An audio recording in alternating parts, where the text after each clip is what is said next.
I'm here with heavyweight fighter, the Mad Titan, Yorgan De Castro. How are you? How are you, my man? Thank you. I'm good, good. First of all, how are you and your family doing during this quarantine? Doing good, my man. Staying home. My wife, my daughter stay home. I'm the only one going out shopping, food, and training twice a day, but that's it. We basically home. How has your training been?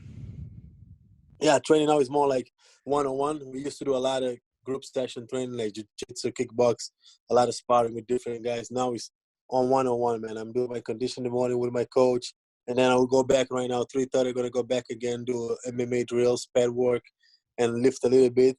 But it's just like one-on-one, me and my two coaches, and Saturdays we sparring like with two different teammates, but that's it. I would say the most is involved with 5, 6 people the most in this camp. Oh, wow. Okay. Um, are you happy that your fight against Greg Hardy's finally taken place after being postponed a couple of times? I'm right. I mean, about time. We gonna. It's been crazy. It's been burnt out a lot. I mean, I started training in December, then they canceled the 2 weeks before March 28th. Then they put us back on April 18th. Then they cancel again. So it's been training, take a couple of days off, back to train again, a couple of days off. But I think finally, I think this time gonna happen. Yeah, for sure. When they kept postponing it, did you just keep on training? But that was the funny thing. When they postpone it, I will take a couple of days off. Then they'll get back to me. You still want to fight? Yeah, and then I'll go back to camp again.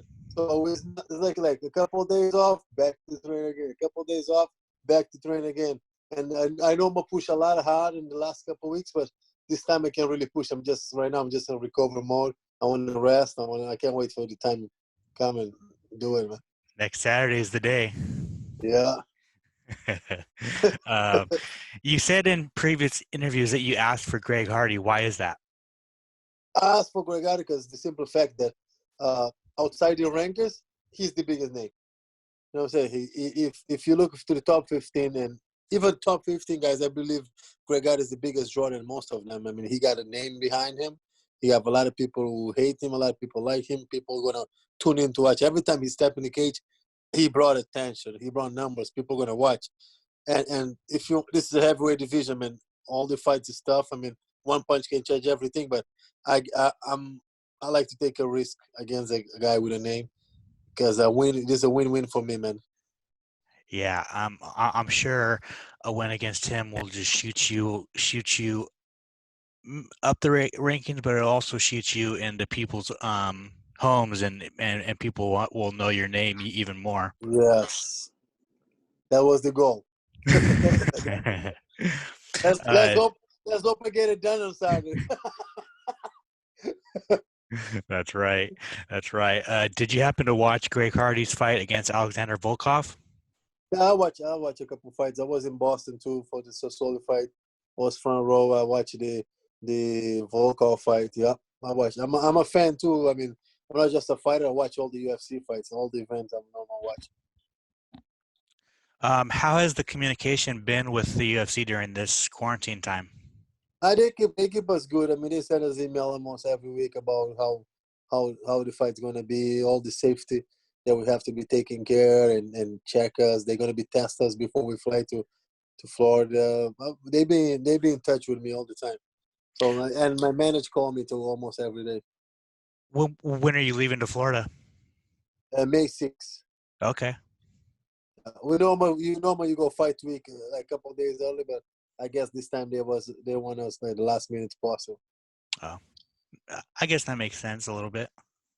Yeah, probably gonna do media day on May 7th, weigh in on May 8th, and then sit fight, and then you go right back. So this time gonna be like 3, 4 days at the most. Right. Um, Take me back to your UFC debut against Justin Tafa. When did you get the call that you were going to be bumped up to the pay-per-view? The pay-per-view I was in China because there's a long flight. Boston to China, then China to Australia. It's like I believe it's 24 hours. So Boston to China was 15 hours. When we get there, soon I get off the plane, we got to lay out of there for 6 hours. So we're looking for a place to eat.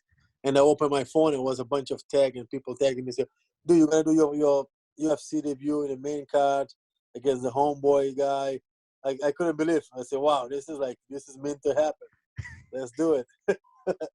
Yeah, I bet you were super happy about that.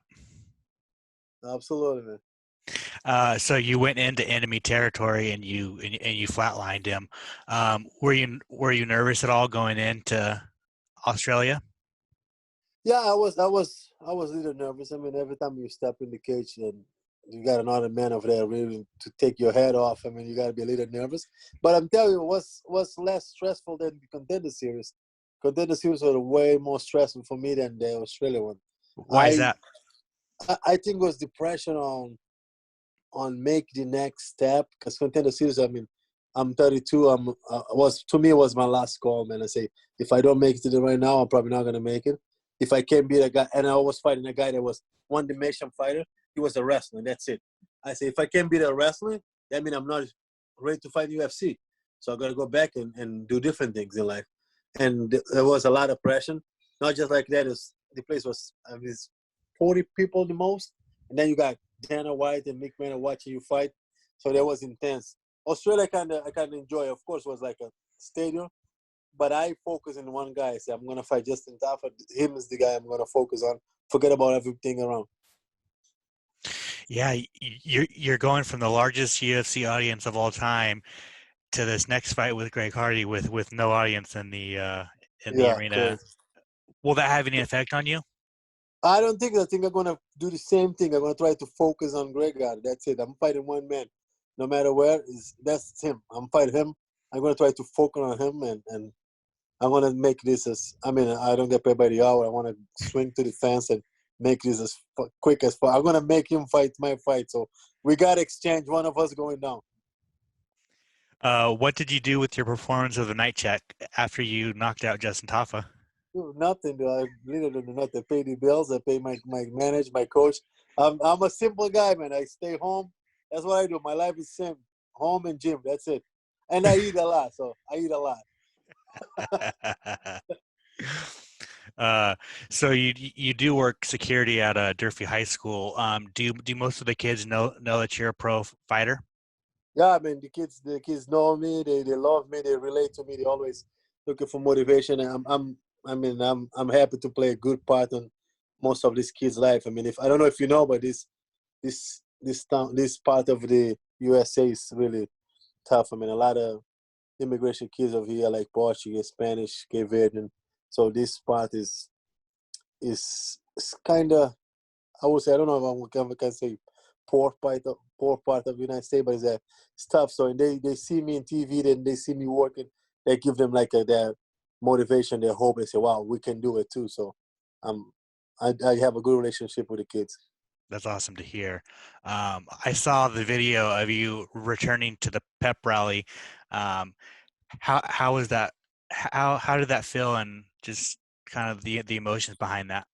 Yeah, that was very emotional, man.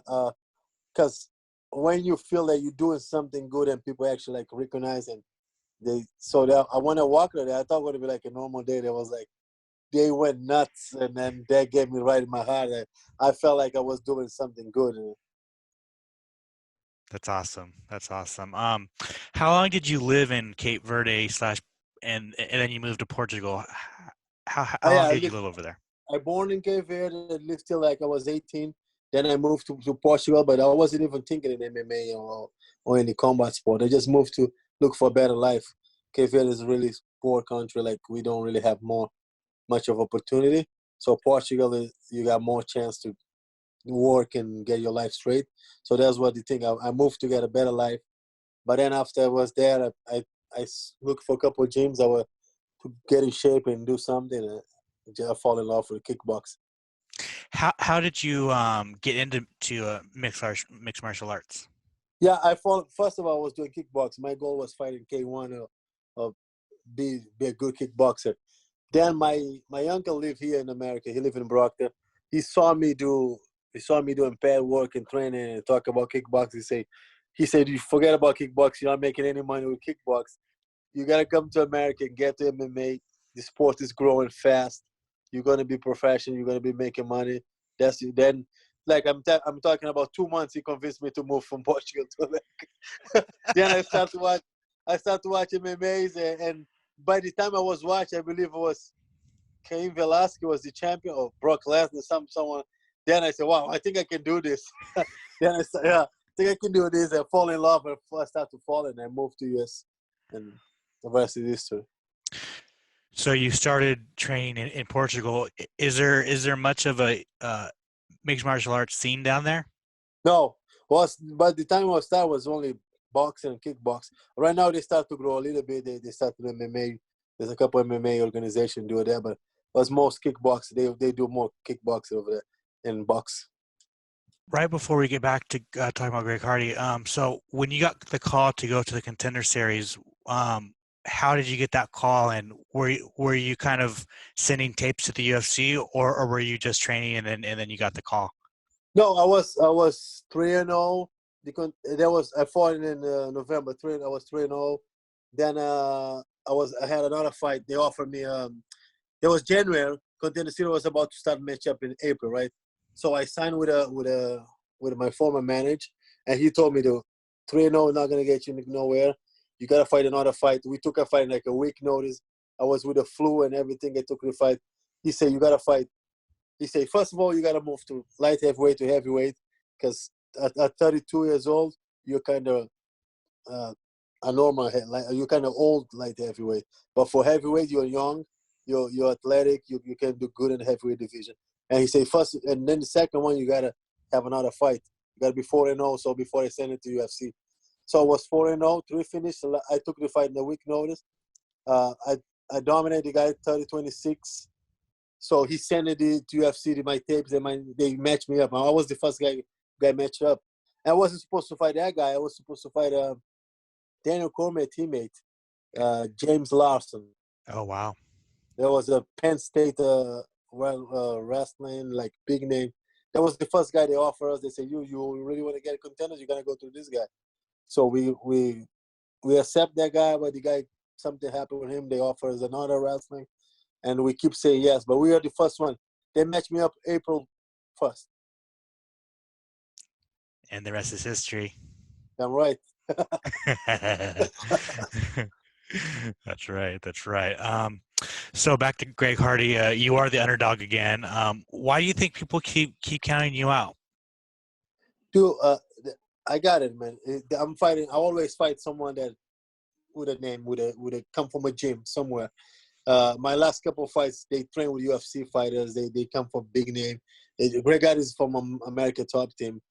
Justin Tafa was from Tiger Muay Thai. So they got people. They belong to a gym that they know. You don't know me, and you don't know my gym. You don't know none of my coaches, my work ethic, and plus I'm not a 6'5" with the abs, so I'm a short heavyweight. My looks can be deceived. They're gonna judge me by the looks, so so they're gonna count me out by the way I look. I'm okay with that. I mean, I'm underdog, but when they cage lock and my opponent get a hold on me, or when we start to punch and kicks, I guarantee they're gonna change, man. But I'm okay with live the underdog. It's okay. You can make some people money. Damn right. Yeah. They're gonna say that guy short. He have no reach advantage. He's little chubby. He can fight. Yeah. Okay. That's right. That's right. What does it mean to be on the most stacked card of all time? Yeah, man. I've been telling everybody all week. I mean, that's to me is an honor, and I feel blessed to, especially this time right now. If we can go and we put on show and we give people a little entertainment in home, and in such a big card with I believe we got like 3 former champions over there in the prelims.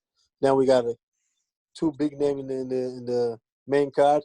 So I'm honored, man. I would be happy to. I'm in the main card, but I would be happy to open the prelims. I don't care.